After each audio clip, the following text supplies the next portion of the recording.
TV worth paying for. And you'll love it. TV worth watching. Channel 17. Halley's approach toward the sun sets off the chain reaction that first caught the attention of astrologers in China centuries ago.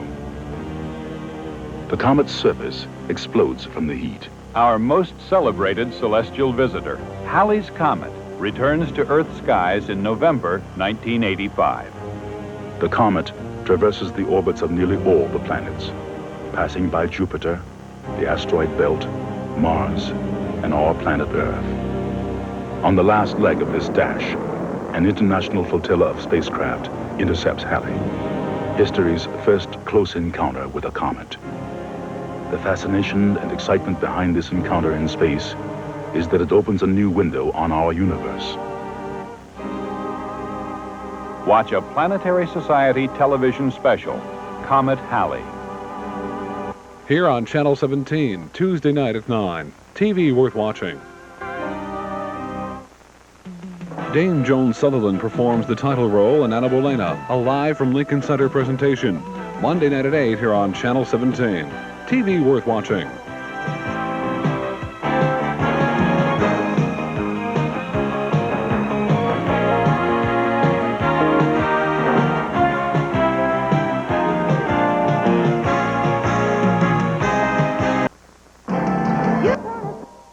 He is the most exciting thing to happen to opera in decades.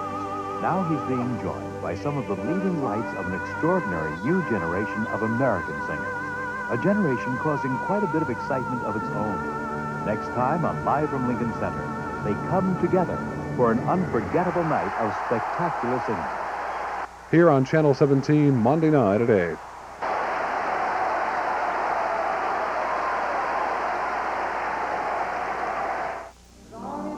India, home of 1 out of every 5 people on the planet. A country of madcap modern motion, yet a people frozen in time. Rajiv Gandhi ascended to Prime Minister after his mother's tragic assassination. Now he struggles to bring India into the 21st century without sacrificing tradition. Explore the challenge of change facing Rajiv's India.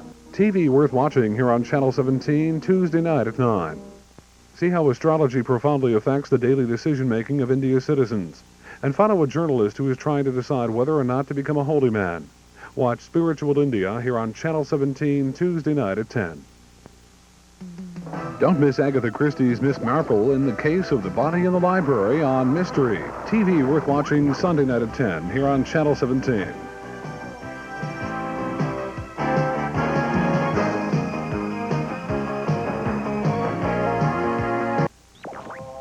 Animal eyes.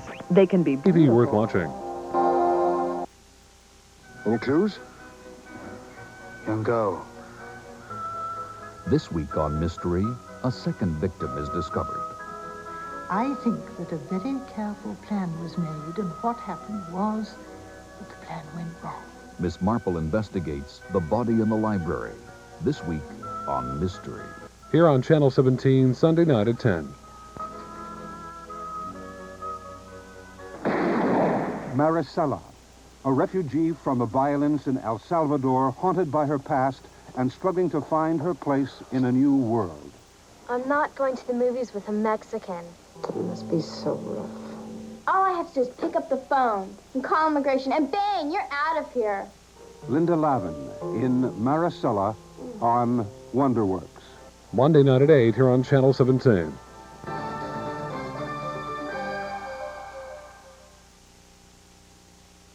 John Monteith and Suzanne Rand perform rehearsed skits and unrehearsed improvisations on the next edition of Comedy with Monteith and Rand. It's TV worth watching Monday night at 10:30 here on Channel 17.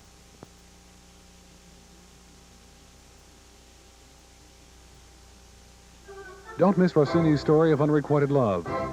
La Italiana in Algeri, live from the Mat Saturday night at 8 here on Channel 17.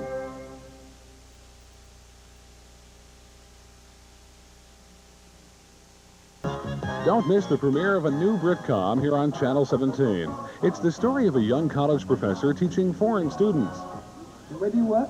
I work in Ristorante dei Popoli. A waiter? No, not a waiter. A cuckoda. Sì, a poco di ravioli, a poco di spaghetti. Mind your language. Friday night at 10:30 here on Channel 17.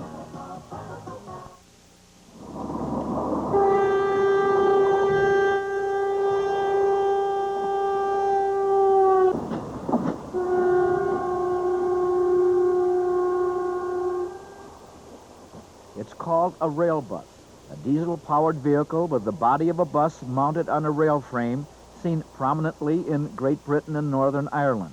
Manufactured by the Bray Leyland Company in England, the rail bus, capable of 70-mile-an-hour speeds, was loaned to the Niagara Frontier Transportation Authority for a 6-week demonstration run in the fall of 1985. The NFTA has hopes of revitalizing the once vibrant commuter rail routes in western New York to connect with its bus and light rail transit system, thereby creating a transportation alternative to outlying communities dependent on the family automobile. Enjoy your ride. We will be going down to North Collins. We will be hitting 40 miles an hour at times, and we'll get to feel firsthand what this rail bus will be like. Thank you. We have a great deal of trackage in this area, and the federal government, as everybody knows, is reluctant to come up with the federal dollars needed for the extensions of some of the present more expensive systems. Our test runs of the British Leland car will enable us to take a good look at it and see if it is compatible to our systems that are still in place here in Western New York. And if it comes out and shows that this is a possible way of moving people into the future, it would give us a leg up on other areas to go to the federal government and ask them to fund this type of an operation as opposed to the more expensive. The present car that we're operating today runs between $350,000 and $500,000 depending upon the size. A car that we have on our new system right now would cost $800,000 to replace. Well, this vehicle carries about 55 passengers. She will do 8 miles to the gallon, which is very competitive. It has a regular bus pancake engine under the floor there. It drives through a transmission system to a set of wheels at the rear, and has a proper locomotive-type braking system.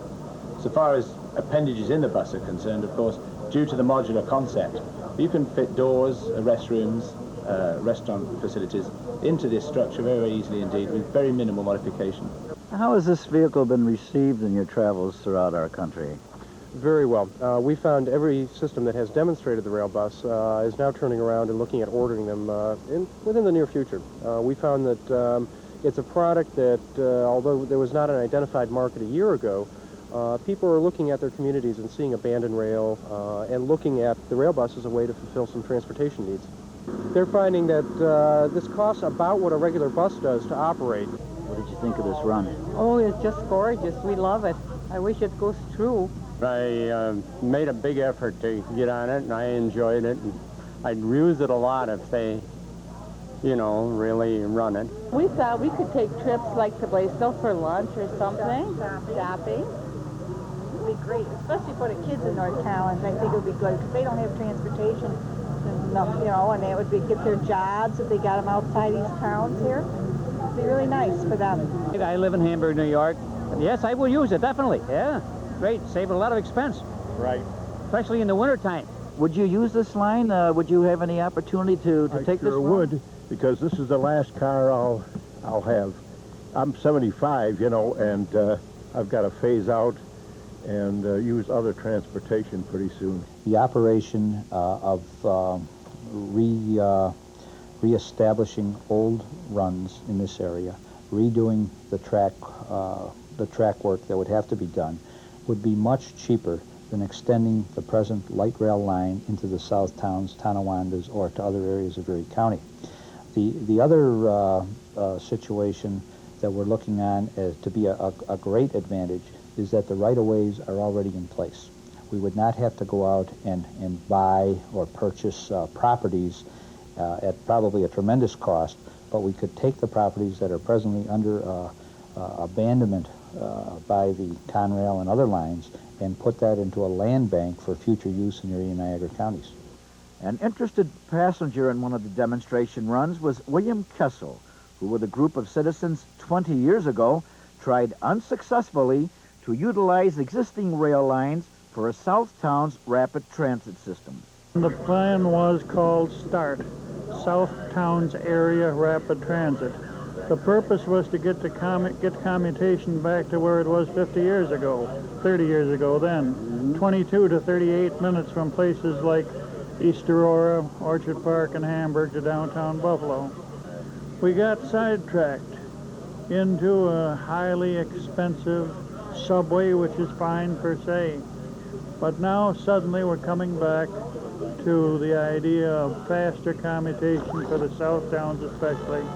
Whether this is the exact way of doing it, I don't know. But nobody's found a better one.